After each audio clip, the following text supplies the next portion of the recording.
Hey y'all, I am glad to be back bringing you. I'm going to try out a little series, and it's just the DIY series where I'm gonna start with embellishments, trying to create embellishments from different collections. So right here, I'm doing the Bloom collection, those really cute fringe hearts that are super popular. I think 4 come in the pack.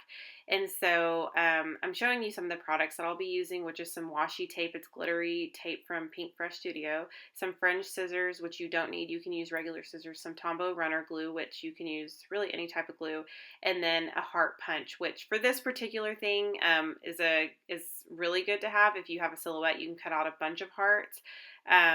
However you want to do it, or you can hand cut them, I guess. I'm just not good at hand cutting.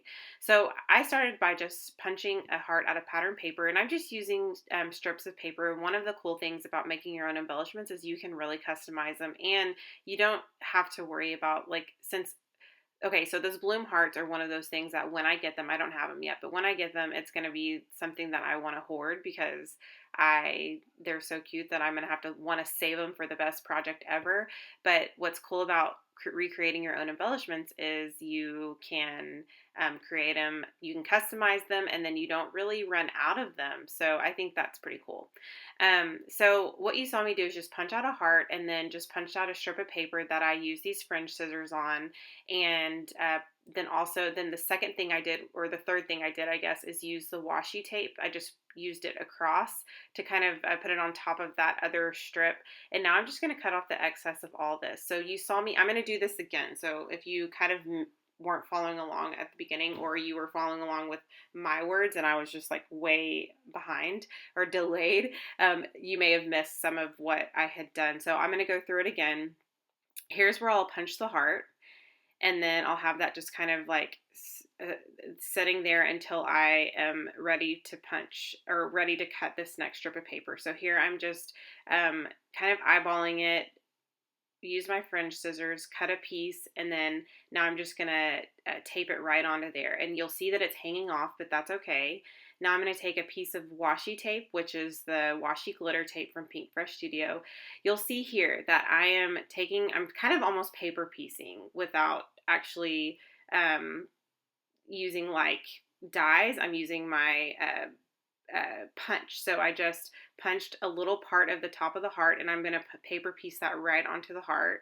You'll see the glitter tape underneath, and yes, I did cover up that pattern paper, so you're really not seeing a whole lot of that black and white, but that's okay. Like, you can do it however you want. You can do thinner strips, you can do thicker washi, however you think is best, and I will sew these at the end, so I will add that little touch. The cool thing about having the pattern paper underneath is that you can when you fringe those little pieces up, you'll see the pattern paper underneath.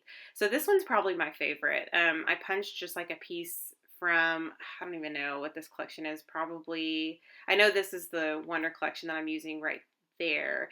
And I think the little heart that I punched, I think that piece of paper is from one of the Crate Paper collections.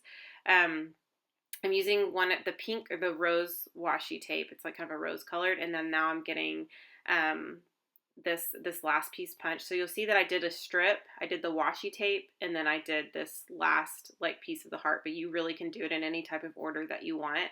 And I'm using this Tombow dot runner. Now I'm going to cut off all the excess there. This is super easy. Like, I think it took me maybe 5 to 7 minutes to complete all of these. And then I'm going to sew them down. And I don't know if that's the sew. I think it's probably 7 minutes sewing included, maybe 5 minutes to do all of these, maybe a little bit more. I'm not really quite sure. But here's where I sewed them down, and I'm going to kind of bring a close-up. Hopefully I get close-ups in the photos, but that's kind of roughly sewed, and then these are a little bit more nicely sewed there. So I hope you guys enjoyed this tutorial. Here's some close-ups of what I did, and they're not perfect, but I think what's cool about them is that you made them.